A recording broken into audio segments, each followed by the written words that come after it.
don't always notice the little things in life, but they matter. Enjoying the view through the living room window, playing patty cake with the baby, or just chatting on the phone with old friends and sharing a laugh or two. Life is so full, the time goes by so fast. It's not that you don't appreciate life's little things, but perhaps every now and then you take them for granted.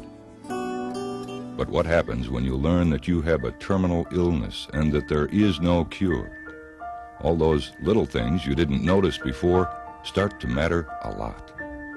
Maybe you worry that you won't be able to stay at home, and you wonder if you'll have to be hospitalized. You're afraid of the pain, of the medications, afraid of not being in control. Perhaps you begin to feel alone, isolated, or removed from life.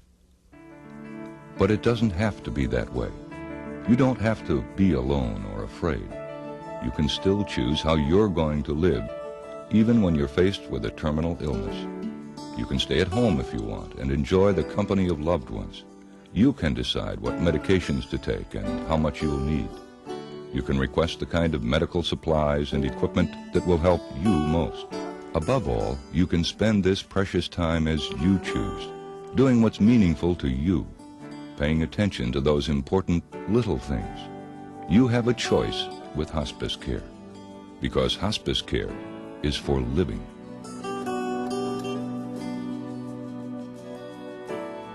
I don't think I realized at first just how much hospice could and would do for me.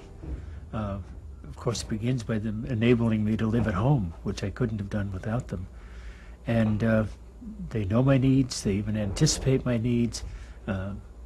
Hospice care is never in any way forced on me, it's in consultation. The hospice people are professionals, yes, but when they're here, they're very warm and caring and concerned. Hospice care isn't a building or place. It's people dedicated to helping those who are terminally ill and their caregivers at home, in the hospital, or in a nursing home. We're healthcare and counseling professionals from a variety of backgrounds and specialties who offer a comprehensive team approach, providing practical information, comfort, and support. Whether we care for a client at home, in a hospital, or other facility, we don't come in and take over. Our hospice team works with the client and caregiver and the client's physician. Together, we develop a plan of care to meet our client's daily needs. One of the most basic elements of hospice care is our commitment to helping the whole person. Our hospice team focuses on all of our clients' needs, whether they're physical, emotional, social, or spiritual. The hospice care team includes the client's physician, registered nurses and licensed practical nurses, home health aides, social workers, a dietitian, physical, occupational, and speech therapists, bereavement counselors, and a chaplain. Another very special member of the hospice care team is the hospice volunteer. It was always a struggle for me to even realize that I was doing anything for Kim. I would just go there and listen, and that's probably the hardest part about volunteering, is you don't have an agenda at all. You just go in there and try to be open to whatever the needs are in that moment, and they change from moment to moment. And that's probably the biggest thing she taught me, was to be able to be present enough to change with her as she changed, or to not do anything if nothing was needed. Cindy is a great volunteer. She is someone I can rely on, someone I can talk to, someone I can lean my shoulder, lean my head on her shoulder and cry and just let her know how I feel.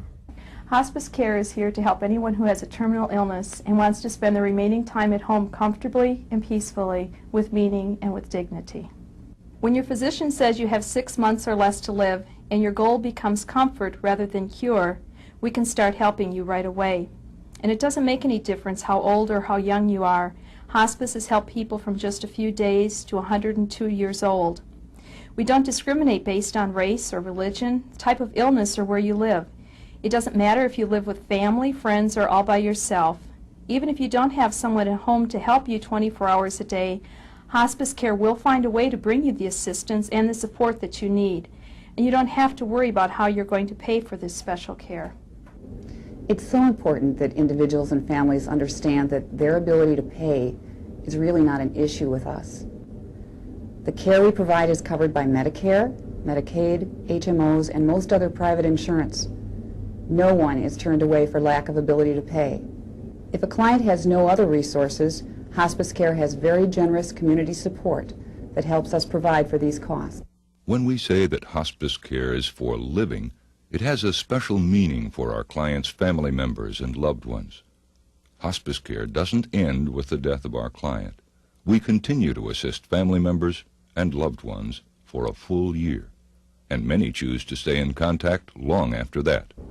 They always asked if they could help, and they really meant it, because when I did ask for help, I always got it.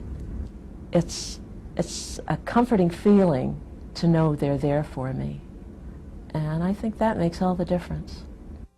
Hospice care is people, skilled professionals who really care about you. The care is fantastic. The care you cannot beat. You cannot beat. I mean, if you need something, you let them know. It's taken care of. We've had many different nurses come to bathe George, each one just as caring and considerate and kind and as the one before. Everyone is just great. The nurses, the social worker, anybody that they send seems. You've got to be special people to work for hospice, I am convinced. So, what more can we say? Huh? Well, I guess I've said it when I said that you get the care that you can't beat, and you can't. You couldn't buy outright the type of care that I get with hospice being involved in this. Hospice care is people who listen and take you seriously, people who give you a choice. There was a time, for instance, when I felt like perhaps I was getting too much of a good thing, getting too much help. And the healthcare worker immediately said, all right, it's whatever you want. And we just readjusted everything to make sure that I could still keep my own stupid brand of pride. Hospice care is a unique combination of staff and volunteers dedicated to a singular mission. In all we do, we act with understanding and compassion, helping people live to the last moment of their lives, peacefully and meaningfully, in comfort and dignity. I lived past a year. I lived to see my 22nd birthday, to see my daughter's very first birthday, and to do a lot of things that I didn't think I could do. I do write letters every day. I mark the date and the time so that, God willing, something does happen. She'll have those letters to look back on and something to read, and not for her to know that I didn't just leave her, that I just didn't abandon her, and that what I had I don't have any control over, and that I didn't want to go. And I explain those in those letters. I can't explain how hospice has helped me. I mean, they're like a lifesaver. They're there, and they'll always be there, night and day. And for me, I need that.